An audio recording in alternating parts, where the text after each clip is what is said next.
9. 채권의 효력 확장과 제한. 부자는 가난한 자를 지배하고 채무자는 채권자의 종이다. 잠언 22장 7절.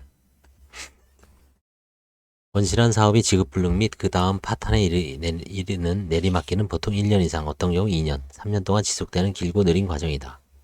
가게도 마찬가지다. 부자는 망해도 3년 간다고 하지 않았던가. 물이 깊은 나무 샘이 깊은 물이 있지만 지나고 나면 쇠락하는 것은 어느 기업도 어느 가게도 마찬가지이다. 채무자의 자산이 줄어들고 여러 채권자에 대한 부채가 늘어나는 상황에서 채무자는 자신이 법률상 소유한 재산에 대하여 더 이상 경제적 이해관계가 없게 된다. 이렇게 되면 채무자가 자산을 수집한다고 하더라도 그것은 채권자의 것으로 귀속되어야 하니 적극적으로 행동할 인센티브가 없다.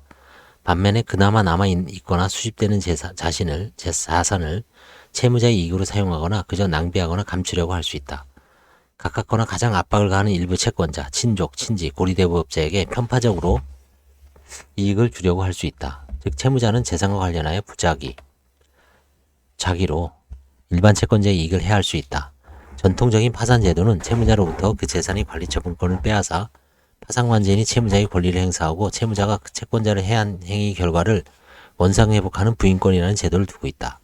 그런데 파산 절차가 개시되지 않는 때는 개별 채권자가 그러한 권한을 행사할 수 있도록 민법은 허용하고 있다. 채권자 대의. 채권자 대의는 채무자가 그 권리를 행사하지 않을 때 채권자가 채무자의 권리를 행사하는 것이다. 채권자는 채무자를 대리하는 것이 아니고 자신의 권한으로 행사한다. 예를 들어 발주처에 대하여 매출채권이 있는 시공자가 채무자인데 매출채권을 추심하지 않을 때 이 시공자에게 건축자재를 공급한 자재상은 채권자로서 시공자를 대신하여 발주처에 대하여 자신에게 지급을 구할 수 있다. 이것은 앞에서 본 채권의 압류 추심과 유사한 기능을 한다. 채권자 대의 효과로서 채무자의 권리는 실현된다. 채무자 즉 제3채무자에게 채권자는 자신에게 이행하라고 요구할 수 있다고 보는 것이 실무이다. 채무자의 권리를 행사한 것이므로 이론상 재산을 수집한 채권자는 일단 채무자에게 인도해야 하지만 수집한 것이 금전인 경우 채권자는 자신의 채권으로 이를 상계할 수 있다. 자재상은 발주처로부터 돈을 받아 직불로 처리한다. 이것은 유유적절하게 활용되면 추심명령, 전부명령의 강제집행 효과를 가진다. 사행위 취소. 채무자가 채권자를 해함을 알고 재산권을 목적으로 한 법률행위를 한 때는 채권자는 취소 및 원상회복을 구하는 소를 제기할 수 있다. 민법 406조 제1항. 지금은 채권 추심 과정에서도 흔히 쓰이는 말이 되었지만 실제로 사행위가 현실적으로 인정된 역사는 길지 않다. 1990년대 중반까지는 채무자가 자신의 의무를 이행하는 것, 즉 변제를 하는 것은 사행위 범죄에 포함되지 않았다. 그러한 채무가 있다는 주장에 대하여도 은행 송금 기록과 같은 엄격한 증명을 요구하지도 않았다. 현금관에는 늘 있었기 때문이다. 그러다가 1997년 외환위기 무렵부터 실무가 변했다.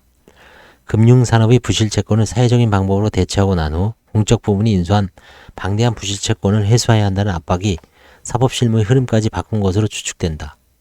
즉 이전의 사행위 취소는 거래의 안전을 위하여 신중하게 운영해야 한다는 전통에서 벗어나 채권자의 기대 실현을 위해서 채무자와 가까운 자를 광범위하게 희생하여도 좋다는 것으로 사법정책의 기조가 바뀌었다.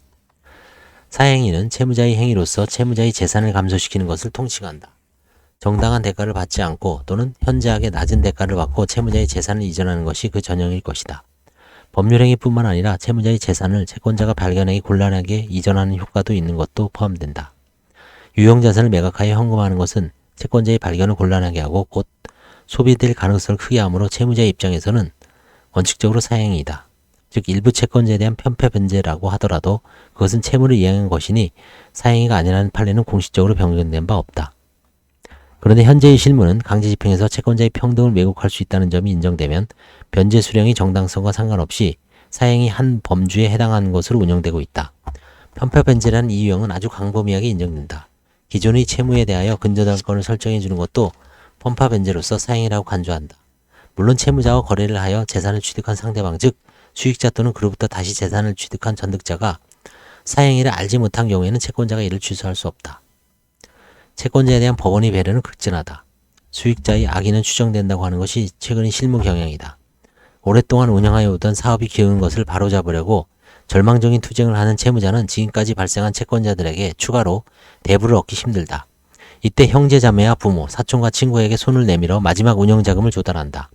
어쩌면 그것은 다른 채권자들에 비해 존중받아야 할 이유가 충분히 있을 수 있다. 채무자도 이들에 대한 의리를 배반하기 힘들다. 마지막 순간에 이들에게 먼저 소액이라도 변제하는 행위는 도덕적으로 충분히 이해할 만하다. 그렇지만 그것은 앞서 발생하여 있는 금융채권자를 해야 하는 편파 행위이므로 사형에 해당한다. 이에 대한 친족, 친지의 악의는 번복하기 힘들다. 부동산의 매도도 그 매매 대금에 관한 금융자료와 재산을 취득한 자의 합당한 소득 증명에 의하여 뒷받침되지 않는 때는 사형으로 판정되기 쉽다. 취득자가 친척, 친구인 경우 금융자료와 소득 증명도 무시되는 경우가 많다. 공적 자금을 받아 운영되는 공적금융기관이라는 주장은 사형의 취소를 구하는 소장의 청구원인 제1항에 상투적으로 서술되는 진부한 말이 되었다. 상속재산 협의분할, 이혼 시의 재산분할도 사형에 해당한다. 이쯤 되면 최고의 사법주권을 채권자 계급이 확보한 것이라고 말할 수 있겠다. 사형의 취소는 수익자 또는 전득자를 상대로 한 소송으로만 주장할 수 있고 채무자는 피고 적격이 없다. 사형이가 인정되면 재산은 원상회복한다. 사형이가 부동산의 소유권 이전이나 근저당권 설정이면 이전 등기 설정 등이 말소이다. 사형이로 이전한 것이 근저당권이 설정한 부동산인데 수익자가 그 피담보 채무를 이미 갚아버린 경우가 흔히 있다. 이때 부동산 자체를 원상회복하게 하여도 근저당권은 살아나지 않는 것으로 되어 수익자가 변제금액 상당히 손해에 있게 되므로 부동산의 가액에서 수익자의 변제액을 제외한 금액을 가액배상이라는 이름으로 채권자에게 지급하도록 하는 것이 실무이다. 사형이가 현금이 이전이라면 채권자가 받아 앞의 채권자 대의에서처럼 처리한다. 그렇게 되면 사형의 취소송에서 나선 채권자는 다른 채권자에 앞서 변제를 받는 결과가 된다. 이것이 실무상 사형이라는 주장은 승인된 적이 없다. 이의 승리다. 1등만 알아주는 더러운 세상이라고 누가 말했던가. 사형의 취소권은 채권자가 취소 원인을 안 날로부터 1년, 법률행위가 있은 날로부터 5년 이내에 소송이 제기되어야 한다. 실무상 가끔 발견되는 실수는 사형이라고 주장하는 법률행위 결과 이루어진 등기 이전 설정에 대하여 처분금지 가처분을 해놓고 1년의 기간을 깜빡하고 놓치는 경우이다.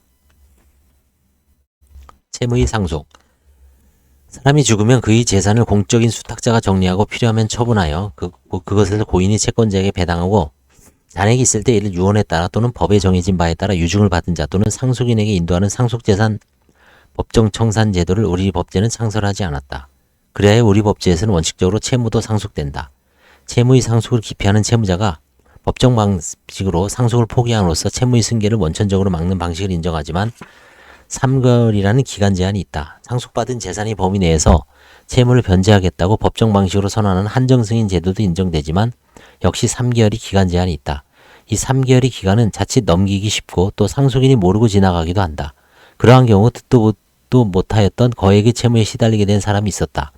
이를 구제하기 위해 채무 초기를 알게 된 날로부터 3개월 이내에 특별 한정 승인을 할 수 있게 법률이 개정되었으나 실무상 그렇게 잘 활용하고 있지 않다.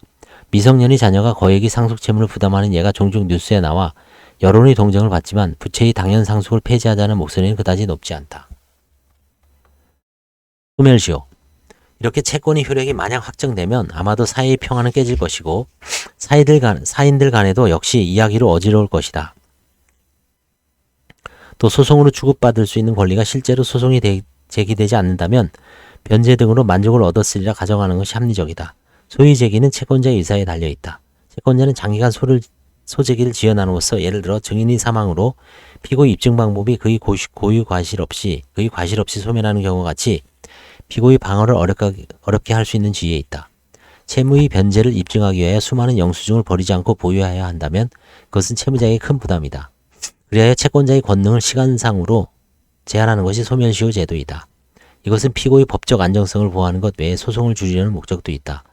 초대 대법원장인 가인 김명로 선생이 범죄가 줄어들고 소송이 적어야 좋은 세상이지 청사만 늘려서 무엇이겠는가 라는 발언은 충분히 경청할 가치가 있다. 물론 채권자가 소를 제기하거나 가압류, 압류 등의 방법으로 권리를 행사하거나 채무자가 승인하면 소멸시효는 중단되기도 하고 이와 관련하여 나름 복잡한 해석이 있지만 대략 상거래로 인한 채권은 5년, 개인사의 일반 민사채권은 10년이라고 이해하면 되겠다. 다만 실무가들도 흔히 간과하는 것은 상인이 판매한 물품 대금이나 건설업자의 공사 대금 채권 같은 것이 3년의 소멸시효에 걸린다는 점이다. 한번 판결을 받아 중단된 소멸시효는 다시 진행하지만 10년이 지나 소멸시효 완성 무렵에 다시 소를 제기하여서 채권의 소멸시효를 중단시킬 수 있다는 것이 판례 실무이다. 이것은 앞에서 본 채무상속과 결합하여 채권을 자손만대 영구히 존속하게 할 수 있다.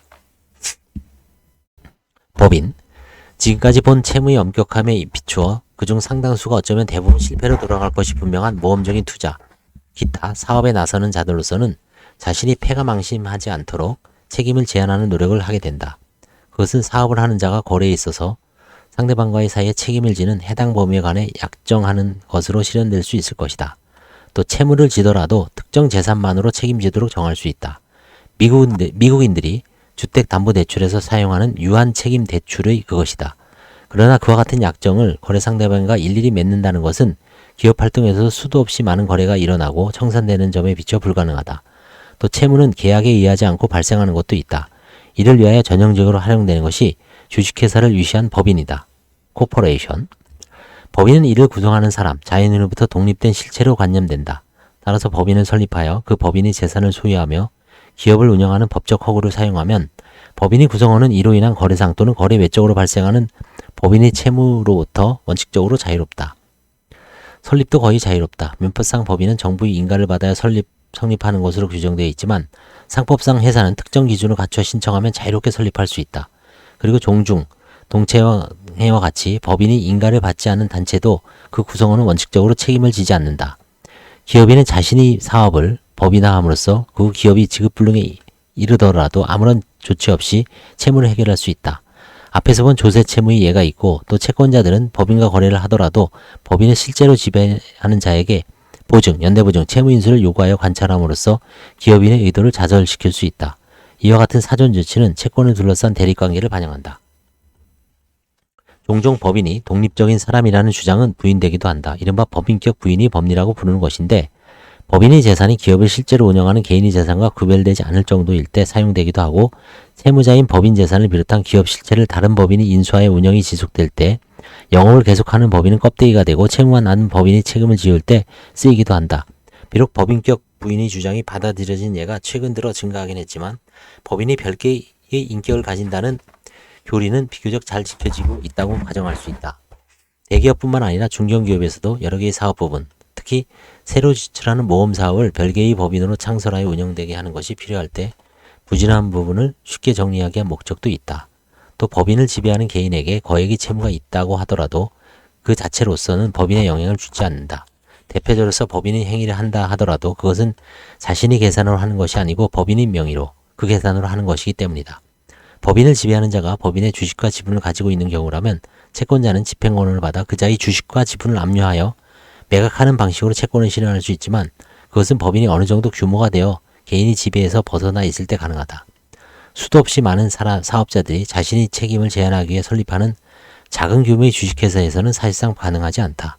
채권자들의 채권 집행이 주요하여 주식과 지분이 타인에게 넘어가게 되어 지배구조가 바뀔 위기가 되면 사주는 사업의 실체를 다른 법인에 이전함으로써 마치 모자를 바꿔 쓰는 것처럼 쉽게 채권자의 시도를 좌절시킬 수 있다.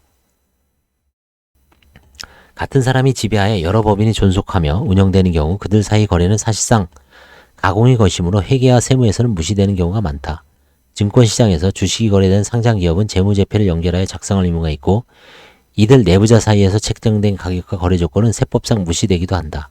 다국적 기업 수준에서는 이전 가격이 각국 세무당국의 주시 대상이 되기도 하고 공정거래법이 주시 대상이 되기도 한다. 사업에 종사하는 사람들이 인식과 다르게 법률 실무를 하는 사람들은 법인이라는 실체에 집착하는 경향이 있다. 법인이 전 지분이 한 사람에게 귀속된 1인 회사라고 하더라도 그것은 구성원과 독립된 인격을 가지므로 법인의 재산을 개인이 함부로 가지고 가면 남의 물건을 횡령한 게 된다.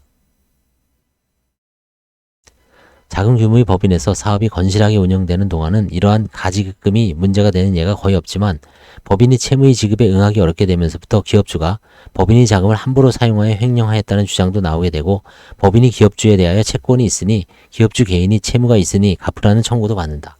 물론 반대의 경우도 있다.